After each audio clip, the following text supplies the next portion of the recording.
একসময় বলতেন রাশিয়া ও আমেরিকার যৌথ সদিচ্ছায় হতে পারে বিশ্বকে শান্ত করতে। আজ তিনি বলছেন তৃতীয় বিশ্বযুদ্ধই হতে পারে সবচেয়ে ভয়ঙ্কর ভবিষ্যৎ। দিমিত্রি মেদভেদেভ, যার রাজনৈতিক রূপান্তর অবিশ্বাস্য, নাটকীয় এবং অনেকের চোখে বিভ্রান্তিকর।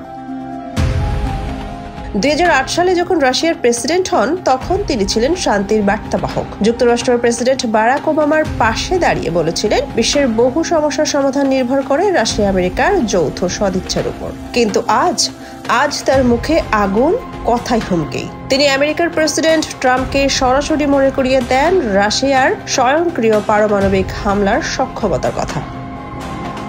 সাম্প্রতিক এক বক্তব্যে মেদভেদেভ বলেন ট্রাম্প যেন ওয়াকিং ডেডের মতো ভয়াবহ পরিণতির কথা ভুলে না যান। এই বক্তব্যেই তেলে বেগুনে জ্বলে উঠেছে ট্রাম্প। CNN এর খবর অনুযায়ী এই হুমকির পর রাশিয়ার জলসীমার কাছে পাঠানো হয়েছে 2টি মার্কিন পারমাণবিক সাবমেরিন। দিমিত্রি মেদভেদেভ একসময় ছিলেন সংস্কারের মুখ, পেশায় আইনজ্ঞ, ইন্টারনেট প্রেমী। দুর্নীতি বিরোধী বক্তব্য ছিল তার সিগনেচার স্টাইল।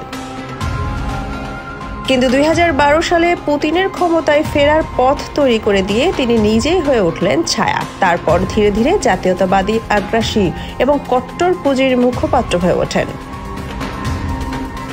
মজার ব্যাপার হলো, একসময় দুর্নীতির বিরুদ্ধে সরব থাকা মেদভেদেভ পরে নিজে দুর্নীতির অভিযোগে অভিযুক্ত হন। অ্যালেক্সেই নাভালনির অনুসন্ধানে উঠে আসে বিলাসবহুল সম্পত্তি, প্রমোদতরী, দ্রাক্ষাক্ষেত্র।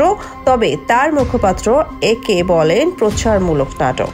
আজ মেদভেদেভ রাশিয়ার নিরাপত্তা পরিষদের উপচেয়ারম্যান। তার হাতে নেই কার্যকর ক্ষমতা, কিন্তু তার মুখে আগুন। টেলিগ্রামে তার ফলোয়ার 17 লাখের বেশি, সোশ্যাল মিডিয়ায় প্রায় 70 লাখ। তার ভাষায় নিয়মিতই উঠে আসে নাৎসি শব্দটা। জার্মান চ্যান্সেলরকে উদ্দেশ্য করে তিনি নাৎসি বলেন। বিশ্লেষকদের মতে মেদভেদেভ এখন শুধু একজন রাজনীতিক নন, তিনি রাশিয়ার ভয়ভীতির প্রচারণার মুখপাত্র।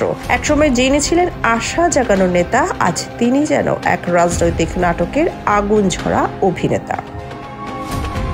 আপনি কি মনে করেন মেদভেদেভ সত্যিই বদলে গেছেন, নাকি সবটাই পুতিনের পরিকল্পিত খেল? কমেন্ট জানান আপনার মতামত। আর ভিডিওটি ভালো লেগে থাকলে লাইক, শেয়ার এন্ড সাবস্ক্রাইব করতে ভুলবেন না।